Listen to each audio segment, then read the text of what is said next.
What Kevin Trenberth, who's one of the most respected climate scientists in the world, is saying is, guys, we've got to get on our horses and find out, you know, what we don't know about the system. We have to actually understand why this cooling is occurring, because the current modelling, it doesn't reflect it.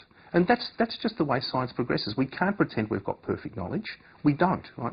We've got to go forward and formulate policy on the basis of what we actually know now. Are they right that cooling is occurring? I mean, 1998 was the hottest year, and there are many other of the hottest years since recorded history in that 10-year period. So are they right to say it's cooling or not? Well, Tony, we had a huge cooling event here in Sydney between yesterday and today. You know, the timescales are all important, right? If you take too short a timescale, you won't get a climate signal. You get a regional, weather signal or whatever else. The scales that climate scientists use to look at the overall warming trend on the planet are century-long. And on a century-long trend, we are still warming. Sure, for the last few years, we've gone through a slight cooling trend. We saw it in the 1940s, the same sort of thing. But that does not negate the overall warming trend. Okay, let's go to Copenhagen, because as we get closer, as you said, to the actual conference, this debate is intensified. When we last spoke to you a couple of months ago, you were pretty pessimistic about the chances of a genuine global agreement. What are you feeling now? Look, a few months ago, I was pessimistic, particularly about the possibilities of a global treaty. And it's clear now we're not going to get a global treaty. The conventional process, the UNFCCC process, has really come to a dead end. Instead, what we're seeing is something very new and interesting happening, which is global leaders engaging, particularly the leaders of the United States and China.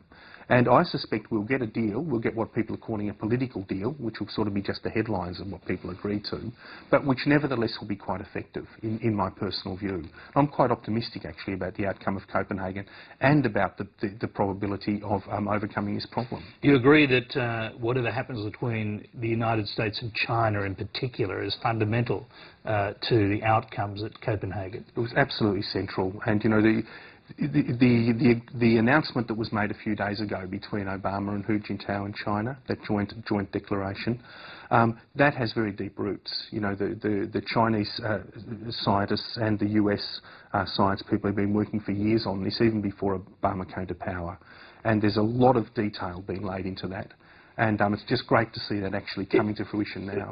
Well, it surprised many people because after these talks, Barack Obama came out from speaking with President Hu Jintao, and he said, and I quote, that China and the US are aiming at an accord that covers all the issues in the negotiations and one that has immediate operational effect.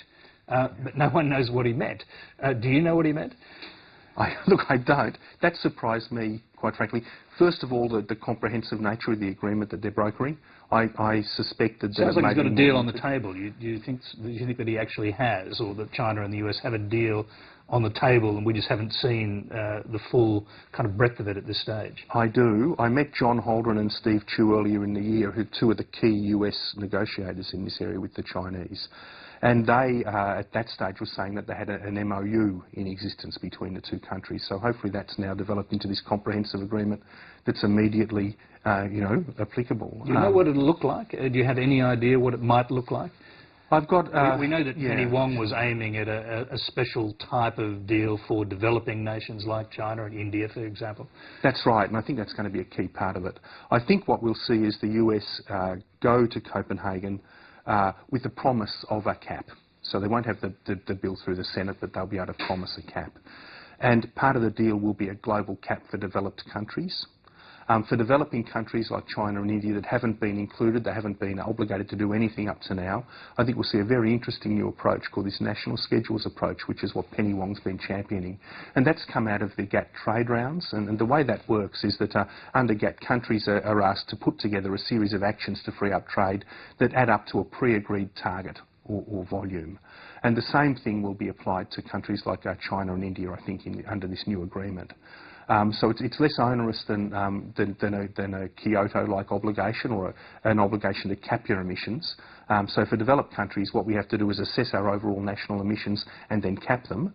For a place like China, they won't have to do that. What they'll have to do is undertake a series of actions that will add up to a pre-agreed volume of emissions avoided, which by 2020 hopefully will put them on track to accept a cap.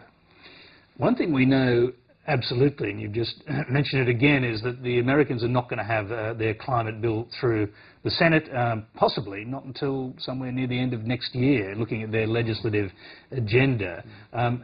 Why then does Australia need to have, in your view, some kind of emissions trading scheme before Copenhagen when, in fact, the Americans simply won't? Tony, could I just deal with that issue of the US first?